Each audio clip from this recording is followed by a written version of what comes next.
In the quiet stillness of medieval Europe, where stone monasteries rose like islands of refuge among dark forests and frost-covered plains, there lived a woman whose heart burned with such intensity for God that history could only remember her as Gertrude the Great.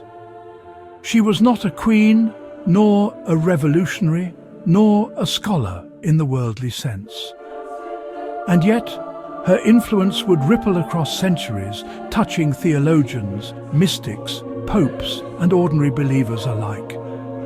This is her story.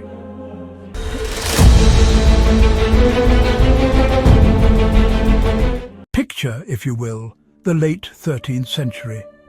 The air is cool, the forests of Thuringia whispering in the wind, and nestled among the rolling hills rests the Cistercian convent of Helfta.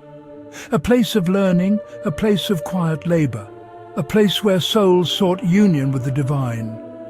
It is here, in the year 1264, that a young girl of only 5 years old was brought.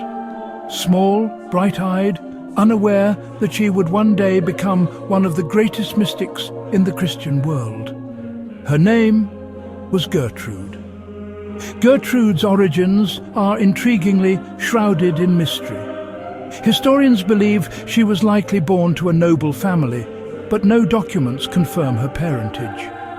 It is as if Providence itself drew a veil around the details, allowing her identity in God to take precedence over the world she came from. At Helfta, she entered not merely a convent, but a school of saints. The community fostered literacy, theology, music, and contemplation. Here, young Gertrude learned Latin with astonishing ease, mastering scripture and literature long before adulthood. While other children played, she read. And while others dreamed of life beyond the monastery walls, Gertrude dreamed only of wisdom. The nuns around her, particularly the gifted scholar Mechthild of Hackerborn, recognized something extraordinary in this young girl. An agile mind, a sensitive soul, and a hunger not for praise, but for truth. By adolescence, Gertrude was already teaching and writing, her intelligence so remarkable that the convent referred to her as a prodigy. Yet, remarkable as she was, she had not yet become Gertrude the Great. That transformation came later, and it arrived in the most unexpected of ways. We move now to the winter of 1281. Gertrude is nearly 25. A brilliant scholar, yes, but one consumed by academic rigour and the pursuit of intellectual perfection. Her faith, though genuine, has not yet touched the depths of her soul.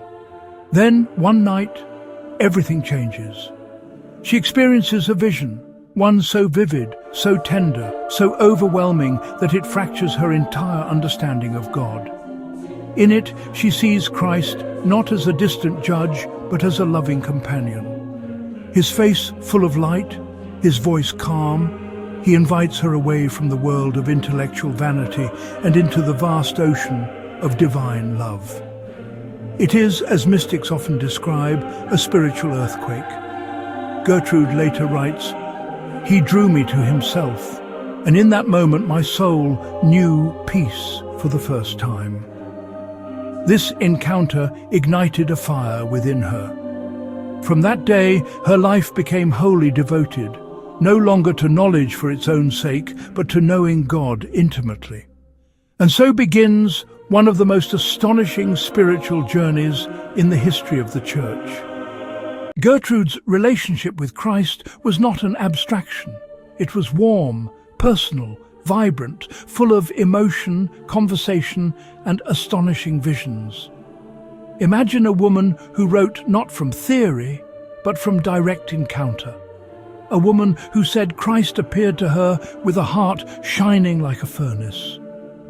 A woman who heard Jesus speak to her as one speaks to a beloved friend. Her recorded visions reveal Christ showing her his Sacred Heart long before devotion to the Sacred Heart became widespread. Gertrude glimpsed the divine mystery centuries before the formal theology surrounding it developed. In one vision, she rests her head upon the chest of Jesus and hears the beating of his heart. He says to her, "This beating of my heart is the source of all your joys." This is no mere metaphor. For Gertrude, it was a reality, an experience that shaped her writings and the spirituality of the Church. Gertrude's works, particularly the Herald of Divine Love, offer an intimate look at her mystical life. She wrote not to impress, but to lift others toward God.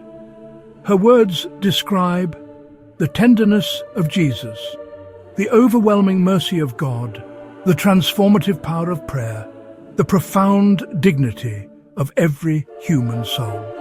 She also composed prayers, rich, warm, and deeply scriptural, that remain beloved today. Her writings overflow with love, not fear, with trust, not terror. For Gertrude understood something few in her century dared to contemplate, that God's greatest desire is to be close to his people. Gertrude felt surrounded not only by Christ, but also by the communion of angels and saints. She described them not as distant beings, but as companions, guides in her spiritual journey. One of her most beloved spiritual partners was Saint John the Evangelist. In a vision, she recounts how he approached her and revealed that the beating heart of Christ that she loved was the very heart he leaned upon at the Last Supper. To Gertrude, heaven was not a far-off place, but a living reality, a community, a family. Her writings invite readers to see faith not as a lonely path, but as a journey surrounded by celestial friends. Gertrude possessed a deep and unshakable love for the Eucharist. Her visions frequently centered on the Mass, where she saw angels carrying souls, Christ embracing the faithful, and the entire Church, militant, suffering, triumphant, and united. She understood the Eucharist not only as a sacrament, but as a continuation of Christ's love story with humanity. One of her most famous visions describes Christ saying, "In Holy Communion, I come not merely to visit you, but to remain with you."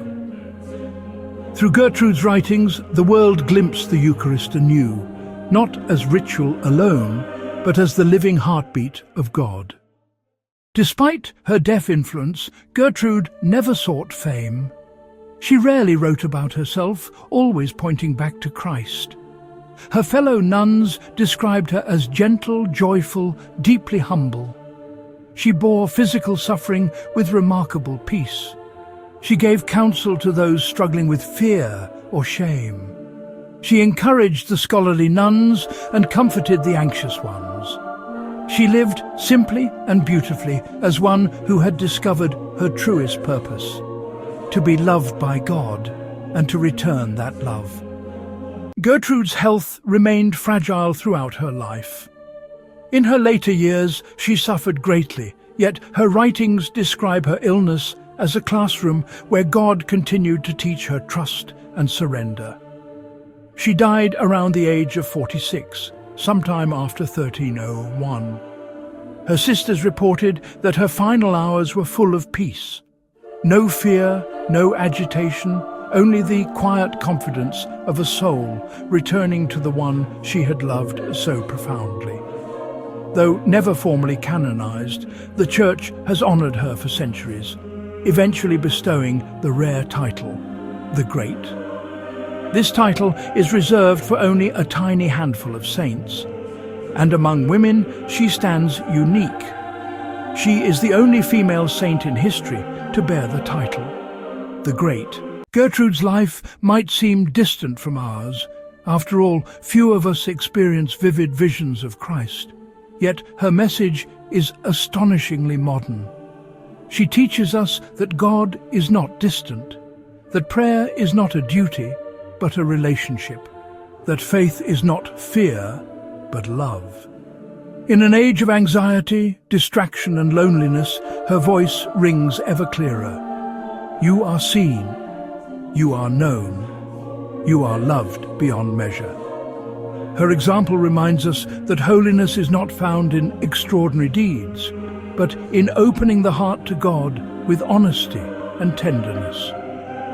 Gertrude invites us to listen to the scriptures, to the whisper of conscience, to the quiet voice of Christ speaking in the depths of our souls.